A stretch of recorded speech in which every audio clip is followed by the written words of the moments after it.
Hey, it's Ty. Just gonna jump in here and do a little visiting with you guys about tools. It's a little humid, even though for it's January. Don't mind the messy shelf, broken shop door, barking dog, and bad sheep. I'm in the middle of lambing. Got like 5 little lambs out there. Probably gonna have some more soon. Mascots match is not in here for the video for y'all, and I got a bunch of unfinished projects. A shelf needs to be straightened, a shop that needs to be cleaned, a door that needs to be fixed, and I'm gonna drink 7 ounce unofficially sponsored Miller High Lifes tonight. Why not? $3 a 6 pack, little sipping thing. Got a couple pieces of beef on the grill. Sorry, mosquito coming after me. Couple pieces of beef on the grill. So these are great for during the week. Just a couple little bottles, couple little sips, and then back in the house eat and take a shower, go to bed. But anyhow, what I want to talk about today is the rule that prepping. If you're around the prepping space, you hear that motto: 2 is 1, 1 is none. So I want to apply that to tools. I often get the question a lot: how many more tools are you going to get? Why are you getting all these tools? What are you going to do if you stop being a mechanic? Because you were an electrician before and you have all these electrician tools. You've got other trades. What are you doing? Why are you buying carpenter tools? You're just building a smokehouse. You don't need all this stuff. I do, and I'm gonna buy it. It's what I do. It's my hobby. This is what I do. I review tools. It's a real world channel, no fancy editing, as you all know. I'm a straightforward guy. I like the tools. I like to buy them. I like to learn how to use them. I like the trades. And I'm a firm believer in 2 is 1 and 1 is none. And are people going to go out and collect, a full line of the U.S. made Craftsman wrenches and everything? I've working on my obstruction wrenches, my double boxing obstruction wrench collection. I've got flare nuts and all that stuff. No, everybody's not going to collect, but besides the collection, I have a lot of everyday tools, a lot of useful tools that I use. Here in the shop, this is my base of operation. I do own a business. I don't work it full time yet. I've been working it for a few years, building up my clientele. And I was a handyman doing outdoor handyman stuff. So tree trimming, landscaping, outdoor irrigation. I'm an electrician. That's my primary trade. My first trade is an electrician before I became a mechanic. So outside lighting, landscape lighting, and it led to landscaping and mowing yards. So I have the chainsaws, the generator, the little trench thing for the to cut manual trenches for the irrigation systems, the pile of hand tools and shovels and stuff, and hedge trimmers, all that stuff, battery and gas, down to my mechanic trade, down to my electrical tools. I have gang boxes. I have a big rigid gang box, the big one they make. And excuse me, the mascot's going nuts and the mosquitoes are everywhere, so I'm not going to check on her. You'll just have to deal with it. Yeah, I have a giant rigid gang box. I have just picked up a 26-inch top chest 4-drawer with the top opening Craftsman. That's going to come in a video. I'm going to put my Craftsman collectibles in it. But anyhow, I also have the 26-inch bottom and a 22-inch top to begin with, but they recently sent me to another one of our dealerships to work for a while, and I needed a little more room in the toolbox. I didn't want to drag the 55-inch toolboxes I have at the main shop over there, so I just unloaded, 3/4 of the stuff, the necessities, drug it over there and thrown it in that box. So I have a set of toolboxes in a secondary shop. I have a set of toolboxes in for the most part, eventually there's going to be a full set in each of these, where in the future I can go job sites or different shops and have a main set of tools, a secondary set of tools, and then of course I have tools here in the shop. Y'all have seen the pegboard, which y'all are above the pegboard right now, and eventually there's going to be, this shelf's going to get redone, and there's going to be some added shelves in here, and that's going to be bolt bins and roller boxes and stuff full of collectibles and other tools that I use, and also an extension to the workbench back on this side over this way. We have drill press and chop saw and all that good stuff. But anyway, what I'm getting at is I am going to eventually have a lot more tools. And as it sits now, I have probably $20,000 worth of tools, when it comes down to everything, easily. And people's, what do you need that for? What do you need that? Well, what do you not need it for? I believe Oh, a cat has been chasing a mouse. Very good. Sorry for the distraction. That is a Janice, my daughter's cat. She's, let's see if you can see her down there. There she is. Janice. Not focused. Anyway, so real world, huh? Real world channel. No editing. I'm not cutting that out.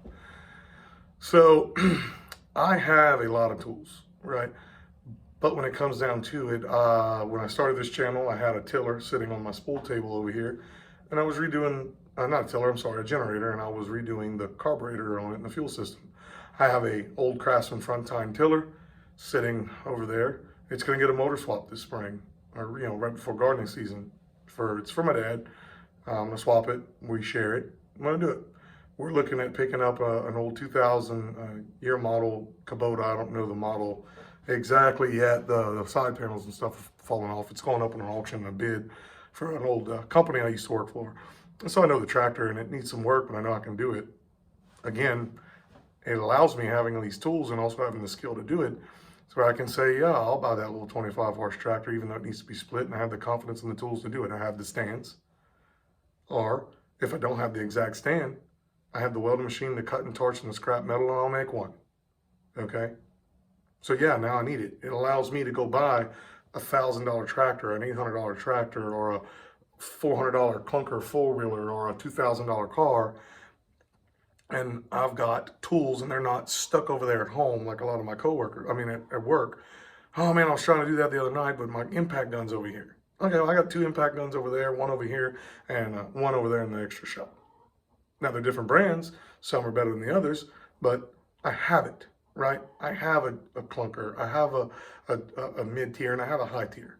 But they're spread out in these different areas. So when I'm working from one shop to the next, or in my shop, or I'm out on the road, I have a toolbox in the truck and a tool trailer, okay? I have stuff in there. And it allows me to do what I gotta do. It gives me the confidence to do it, and I can really pick up some steel. So that's the number one reason I really have a lot of tools, other than my interest in them, is to be able to get these deals on machinery and even old buildings. People can get rid of these little carport buildings, or these little pump shed, smokehouse type little buildings that you can load up on a trailer and move. And if they got some termite damage inside, you're looking around. I got the chop saws and the skill saws and some scrap wood. Oh, baby, I'll take that for free. Haul it to the house. Zip, zip, cut that, new boards, hammer them in, you're done with it, right? Now you got a building, storage, smoke house, whatever you want, okay? So that's what I'm getting at. It's the usefulness of it. It's the reliability, should I say, of being able to attend to yourself and fix your things and save yourself a bundle. So the second reason of this is, if things do get tough, which, this isn't what this channel's about, so I'm not elaborating, but, everybody teach their own. When you think what you think, I think time's going to get a little tough. I mean, whether I see it as a young man in the near future, or if I see it 10 years from now, 15 years, 50 years from now, life doesn't stay perfect. Nothing stays, great forever. You can't say there can't be a depression. You can't say there can't be a recession. We had the Great Depression. We had the Great Recession. We went to 2 world wars. I mean, through a civil war. I mean, all of them, the last few hundred years. You named the turmoil and you named the good times. We've done both. There's a good chance in a modern lifespan you're going to end up in an up and a down. In a down, I have, per se, this Hyper Tough 12 millimeter, made in Taiwan or Chinese special chrome vanadium 12-point combo wrench. Fishing weight. It's about what it's good for. No real, heavy use. Now, don't get me wrong, I've used some Hyper Tough stuff. Their screwdrivers are actually made in the States, or they used to be, as of like last year sometime. And they're pretty good for what you pay for them. But I have this set of tools, but I also have it in a, let's see here. Well, I'm not going to take that down off the shelf, but I also have it in a Craftsman. I also have Blue Point, and also have Icon, and I also have Snap-on, sorry, Icon's the only one I have. Oh, right tools. I have a right grip wrench. It's like 5 right there. It's 5 12s that I can think of offhand that are hanging or in an organizer somewhere. This one was just laying on a workbench because I just replaced it with a Craftsman 6-point on my workbench. Is this gonna give away or get thrown away? No. No, I mean, if somebody needs it, yeah, I'll give it to a family member or a coworker or whatever, somebody starting out. But where this is gonna go, it's gonna go into what I call my cut wrench drawer. I got a cut wrench drawer over at the main shop and in my new drawers set over here in my small toolbox. And I got a cut box on the shelf back there. Not that red ice chest, that black box next to it. Things get tough, don't have a special tool, need to work on something on the four-wheeler, or if I get a tractor or whatever, like we were talking earlier, pick up one of these pieces of machinery. I got the torch, I got the welding machine, I got the chop saw to cut it down, I got the grinders, I got the bench grinder, you know, everything I need. Whether I'm out in the field, working out the tool trailer, I'm here in the shop, I'm at the secondary shop, I'm at the main shop if I still have my day job, or I'm out on a job site for my company, I would be in my tool trailer, but if something happens, my tool trailer's on a job site and I'm working out the truck, or I'm storing stuff at a job site long term, I'll have cut wrenches hidden in all these old sockets, old hammers, all this stuff, but mainly wrenches and sockets, that I can heat up and bend and get that angle or chop the end off and weld an old extension that rounded out on one end, but the socket part's still good, and make a crow's foot or whatever I need. Okay, it gets me out of a bind. It gets me through the times. Or if my good one goes down, I have a backup, a cheaper backup. In my case, I have a couple of good brand backups. So if I know I'm going to go out, not to cut this, but say I'm going to go out and work on a trash pump out on the back end of the farm over there in the low spot where our farm is. You know, I need to pump out the low spot, or eventually when I have a fish pond, if I need to move some water back and forth onto something, pump up a ditch for some field irrigation. Okay, I'm gonna go work on the trash pump. It's full of mud and water. I don't want to put my, you know, one of my $60, $70 Snap-on wrenches, 6-points, that's really good, that stays up in the shop that I do mechanic work, fine work with. I'm gonna grab these junkers, or I'm gonna grab a case of Amazon specials that stay in a blow mold case, throw them on the back of that bike or on my truck, haul back to the back end of the farm or to the other farm by my dad's on their property, my mom and dad's stuff. And I'm gonna work on the trash pump, and it's gonna get all nasty and water. And guess what? I drop it in the water and lose it. Stays muddy, gets rusty. I'll buff it out, clean it up as best I can, go back in the set, and it's back for another trash job, per se. So those are reasons I keep tools. That's just some forethought. Just a couple reasons in my head that popped up, and I know this video doesn't make a lot of sense, and there was some side tangents and a lot of talking with my hands, but I think you guys are going to get the hint of what I'm getting at. You know, 2 is 1, 1 is none, so I have 5 or 6. Now, don't just go and buy all this like these beans and rice guys. These people that get into prepping and they buy beans and rice in a tin box full of 250 different varieties of seeds, and they just put them in a closet and they're good to go. Don't have to worry about it again. No, don't go buy 5 13mm wrenches, you know, or 5 metric wrench sets and put them in different spots, and 6 different skill saws and all this other stuff, and you never fix anything, you never build anything. Okay, if you're not that much into tools, you're not that big into tools, that's another point of this, you know, actually when I started the Back to the Basics, and I do have some more content for that, but that's what I was talking about in the Back to the Basics series. Get you that toolbox, get a good name toolbox, and put good name tools in it, the best bang for your buck, whether you're low, mid, or high tier.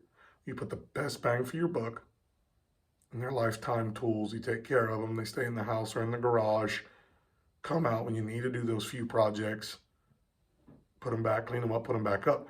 But if you're doing a lot like I am, like a lot of my other viewers and you guys do, where you're maybe a truck driver and you're out on the road and truck driving, so you have a set in your truck, you have a set in your personal truck, you have I don't know if that's going to mess up the video, it's a low battery warning. You have a set out in the truck, the big rig, you have a set in the personal truck, you got a set in the garage at the house, and you may have a rolling toolbox somewhere. You know. So, food for thought, you know, think about it, think about how much you use your tools, and think about what it's going to save you, what other things you can buy by having extra tools on hand and in different places, and the confidence to use them, to pick up these cheaper machines in these buildings or these anything you can think of are material that you need to go break down and haul back to the house. Well, you have a travel set of tools and they get stolen out the back of your truck, but you cut your good set at the house or 2 sets at the house, Or if things get tough, you have the stuff you need and extras. So, hope this got the wheels turning. You guys have a good night.